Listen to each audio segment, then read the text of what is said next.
Fala galera, seja bem-vindo ao canal Guitelis na área e vamos lá para mais um dia de análise do mercado cripto.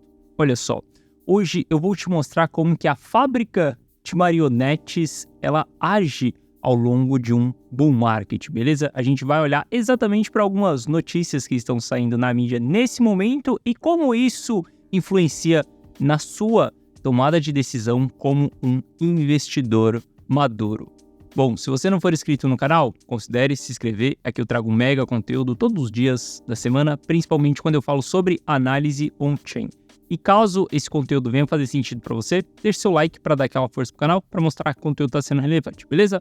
Bom, olha só, para a gente começar aqui exatamente nossa análise, eu quero primeiro parabenizar o Hugo da comunidade on-chain por ter feito esse post aqui. Ele fez uma análise ali em cima do que o CEO da Vanguard falou sobre os ETFs de Bitcoin. A gente sabe que ele criticou bem forte nos últimos dias isso daí. Até então, algumas pessoas começaram a justificar que a queda que nós tivemos ao longo do final de semana, ela foi exatamente por conta desse pronunciamento. Bom, isso daí pode ser verdade por conta de que as marionetes elas foram manipuladas.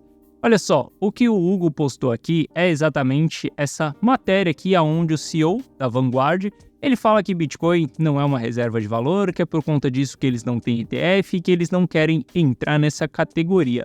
Mas, olha só que louco, esse CEO da Vanguard é bem espertinho, né? Ele não conta as coisas que estão nos bastidores, ele simplesmente só contou ali no palco que ele não acredita em Bitcoin. Mas será que isso é verdade mesmo? Bom, eu acredito que não, porque essa análise que o Hugo fez aqui foi exatamente buscar ali aonde que a Vanguard investe. E olha só, quando a gente faz uma análise ali, a gente sabe que um dos holders da BlackRock é exatamente a Vanguard, tá? O maior holder da BlackRock é a Vanguard. Isso daqui nem chama tanta atenção, o mercado inteiro já sabe disso daqui.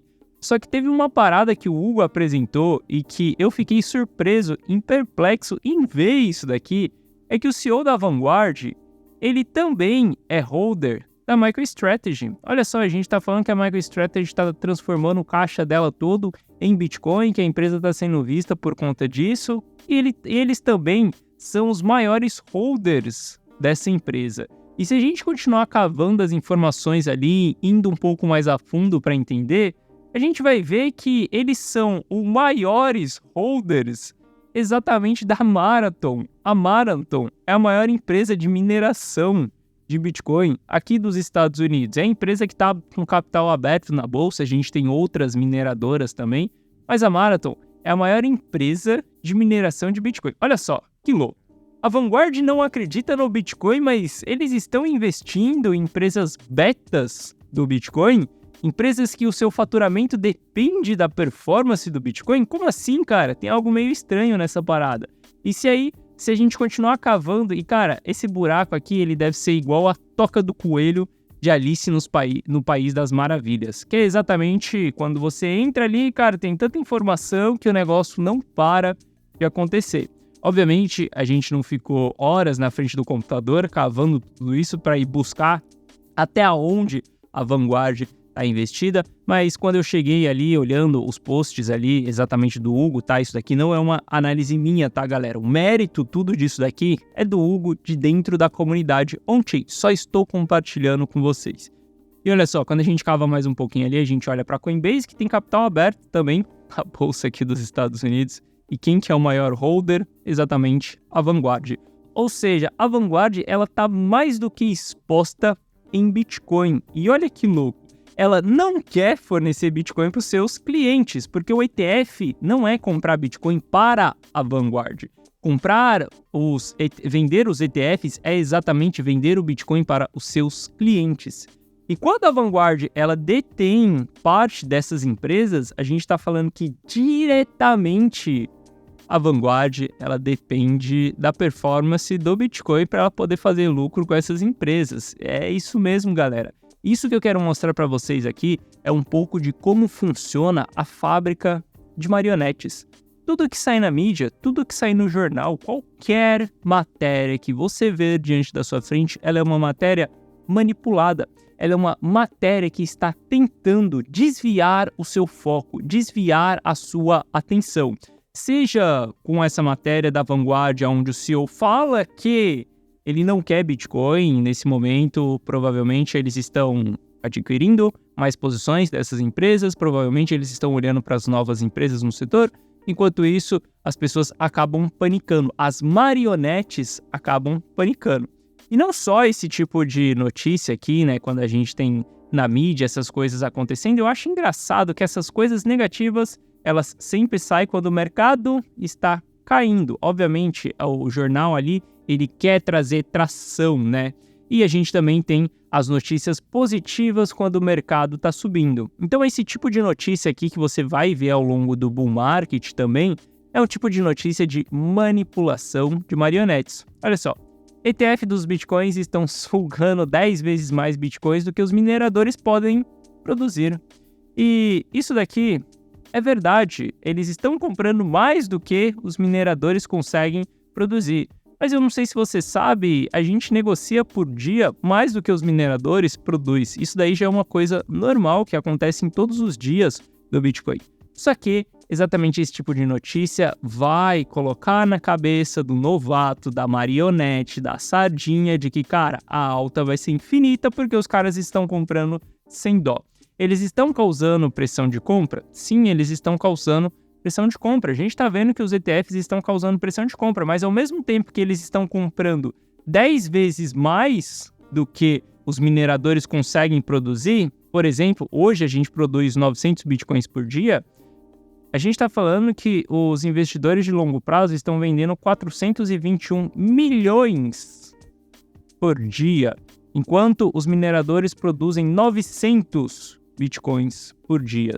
A gente está falando que, cara, aqui a gente tem uma matemática surreal de uma pressão de venda muito mais forte do que a compra dos ETFs e do que a produção do Bitcoin. O que eu quero dizer com isso para você é que, cara, as notícias elas vão tentar ofuscar exatamente a sua direção.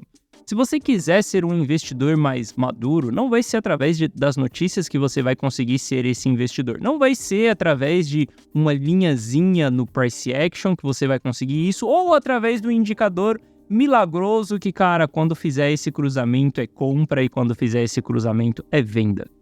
Se você quiser se tornar um investidor mais maduro, você vai precisar traçar uma jornada de desenvolvimento tanto do seu mindset, do seu comportamento emocional também, das suas estratégias que você aplica no jogo e a quantidade de ferramentas que você tem diante da sua mão para você poder tomar as suas decisões. Olha só, eu não estou falando para você que você precisa fazer análise on-chain ou só o price action, não estou falando nada disso, eu estou falando que você precisa de uma cesta de ferramentas para você poder tomar uma boa decisão, uma decisão de compra e também uma decisão de venda, porque saiba que é mais fácil comprar do que vender.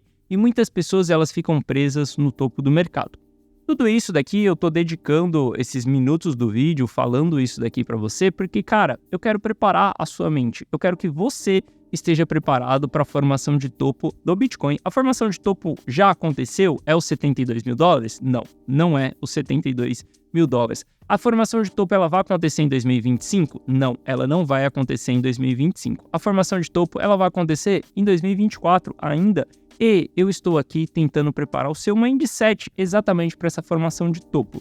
Não vou falar sobre os targets dessa formação de topo nesse vídeo de hoje, que não é o foco. Amanhã eu falo com você quais são os alvos da formação de topo, mas, novamente, eu quero preparar tanto o seu mindset quanto também o seu controle emocional para que lá na frente você consiga realizar e que você não fique preso no topo do mercado, beleza? O meu papel aqui dentro do YouTube é mostrar a real oportunidade para vocês. Quando a gente estava em fundo, eu falava sobre compra. Quando a gente chegar em topo, eu vou falar sobre venda com vocês também, beleza? Então isso daqui é só para mostrar para vocês que, cara, notícia não importa. Esquece esses sites de notícia, esquece olhar para qualquer blog de notícia, qualquer coisa, cara. Esquece, você vai ganhar mais tempo no seu dia deixando de ler isso daqui, cara, do que simplesmente passando horas vendo esse tipo de notícia aqui. Olha só, uma coisa que as pessoas falam muito nesse presente momento é desse acúmulo dos ETFs, né? E algumas pessoas também falam que os bitcoins que estão sendo vendidos dos ETFs do GBTC, eles estão indo para os outros fundos e isso daí está causando uma redução nessa pressão de venda aqui, porque no final das contas está saindo de um fundo e indo para o outro. Isso daqui é um investidor de longo prazo. Só que olha só, quando a gente olha esse histórico azul aqui, ó, toda essa área azul que nós temos, a gente está falando todo o supply que é considerado como supply de long term holder. Quando a gente olha essa parte vermelha aqui, é o supply que ainda não é considerado como long term holder. Vamos só tirar as linhas para não ficar confuso aqui. Quando a gente estava exatamente nesse ponto, foi quando tivemos a aprovação de ETF dos Estados Unidos. Aqui, ó, em janeiro de 2023, foi quando a gente teve a aprovação de ETF nos Estados Unidos. Quando esse gráfico azul chegar dentro dessa região aqui, nós saberemos se realmente o long term holder ele está tendo uma diminuição, um impacto menor na sua pressão de vendas com essa transição exatamente dos fundos de ETF, do GBTC, indo para os outros ativos. Mas antes da gente chegar nesse ponto aqui, cara, é muito difícil a gente falar isso, a gente cravar. Se a gente falar que isso é real, a gente simplesmente está trabalhando com achismo, a gente está trabalhando com futurologia, com algo que a gente acredita. E, novamente, eu não sou um investidor que tomo minhas decisões pautado naquilo que eu acho. Eu tomo as minhas decisões pautado nos dados e eu não busco justificativa para os dados. Ah, por que o investidor de longo prazo está diminuindo? É porque o GBTC está vendendo? Cara, não sei, é uma informação relevante? É, mas os dados estão mostrando que está diminuindo. Eu não quero justificar o porquê está diminuindo, beleza? Isso foi uma parada que eu aprendi na minha trajetória como analista. Bom, olhando aqui para o Price Action, a gente tem o Bitcoin em uma região de suporte, tá? Isso aqui a gente está olhando para um gráfico de 4 horas. Olha só, se a gente voltar aqui atrás, a gente vai ver que essa região teve defesa compradora dentro dessa região aqui. Nós tivemos compradores dentro dessa região, e mais uma vez a gente voltou dentro dessa região. Olha só, aqui a gente tem exatamente um ponto de suporte. Nós compramos suporte, nós vendemos resistência. Para quem lembra algumas análises que eu fiz aqui no passado recente, aqui eu também enxergava como um ponto de suporte e eu, como sempre, adoto uma estratégia e nunca simplesmente entrando com um all-in no mercado, por exemplo, cara, eu fiz compras em 0,382, eu fiz compras em 0,618 também de FIBO e mais uma vez na data de hoje eu também fiz compras na data de hoje exatamente dentro da minha carteira, porque aqui eu enxergo como um ponto de suporte do mercado. Se a gente tem um suporte, a gente tem exatamente pontos de compra. Não sou analista que espera reversões, então não vou esperar pivôs de alta para poder entrar, eu entro exatamente nas formações de reversões. Se a gente olhar para um gráfico de 1 hora, descer o time frame um pouquinho ali, a gente vai ver que estamos com o RSI querendo subir, a gente já constituiu uma divergência no RSI, no gráfico de 1 hora, onde o preço está caindo e o RSI ele está subindo, isso é uma divergência no gráfico de 1 hora. O que a gente precisa para reverter essa tendência de baixa que nós ainda estamos no gráfico de 4 horas é simplesmente constituir um pivô de alta. Constituir esse pivô de alta num gráfico de 4 horas aqui, a gente vai voltar a buscar pernadas para ir lá para cima, novos patamares de preço, tá? Minimamente voltando ali nos 73 mil dólares. Se a gente olhar para o Ether, ele está um pouco mais forte porque ele perdeu esse fundo que nós tínhamos aqui anteriormente. Veja que o Bitcoin segurou naquele fundo, o Ether ele perdeu esse fundo, por isso que a gente está vendo até uma recuperação um pouco mais forte do Ether do que o Bitcoin nesse momento, mas a análise segue a mesma, tá? Os dois ativos eles estão andando junto. Quando a gente olha para o Ether aqui, a gente teve a mesma divergência dentro do RSI também, no gráfico de 1 hora. A gente teve grandes aumentos de volume na formação de fundo, isso daqui é grande interesse comprador que nós temos dentro dessa região. Então eu vejo que o mercado está mostrando sinais de comprador nesse momento. Isso daqui, para mim, são sinais que eu preciso para poder tomar uma decisão de compra dentro do mercado. Olha só, nós ainda estamos em fase de poder aportar dentro do mercado. Como eu falei, Bitcoin já esticou? Já esticou. Já subiu bastante? Já subiu bastante. Mas a gente tem uma cesta de ativos que nós podemos aportar ainda. Ativos que ainda não chegaram em all-time high, por exemplo, como o Bitcoin, a gente ainda tem oportunidades diante da nossa frente, beleza? Como eu falei, amanhã eu vou comentar com você exatamente sobre alvos da formação de topo. Só que eu quero também te lembrar algo que eu estou fazendo aqui dentro do canal, é que geralmente eu sempre mostro para vocês a quantidade de Bitcoins que os ETFs compraram. E todo mundo te mostra isso daqui nos dias de compra, mas eu sei que as pessoas começam a ofuscar isso daqui nos dias de venda. Então eu quero trazer para você aqui, só mostrando que na data de ontem, os ETFs no geral fizeram uma venda de 4.800 Bitcoins, tá? Isso daqui significa que as coisas estão bem negativas para os ETFs? Não significa nada disso. Só estou te mostrando essa informação para você entender que, cara, nem tudo são flores. Nesse mercado existem movimentos de alta, existem movimentos de baixa, e se você ficar só acreditando que o negócio vai subir infinitamente, que existe dinheiro para ser colocado no mundo infinitamente, desculpa, mas você está simplesmente sendo novato, amador dentro do jogo. Todos os ativos ele tem movimento de alta, movimento de baixa. Beleza? Acredito que a gente ainda vai ter entrada de capital desses ETFs aqui nos próximos dias. Acredito que realmente isso daqui é mais uma ressaca do mercado, né? Onde eles vieram comprando muito forte recentemente ali e a pressão de vendas do GBTC acabou aumentando um pouco ali com essa queda. Mas se isso daqui se mantiver durante alguns dias, uma saída negativa com consistência, isso daqui vai ser um péssimo sinal para nós. E aí pode deixar o mercado um pouco mais morno nos próximos dias aí. A gente tem um evento super importante para acontecer, que vai ser o Halvey. O Halvey ele vai trazer novas narrativas na mídia, né? E a mídia vai fazer com que novas marionetes cheguem no jogo e através dessas novas marionetes a gente vai ter capital para jogar o mercado para cima.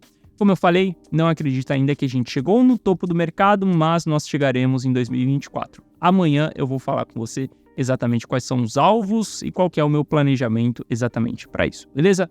Bom, então é isso. Espero que você tenha gostado do vídeo de hoje. Se você gostou, deixe seu like. Se você não é inscrito no canal, considere se inscrever, beleza? Um forte abraço. Eu vejo você de volta aqui no canal amanhã. Valeu!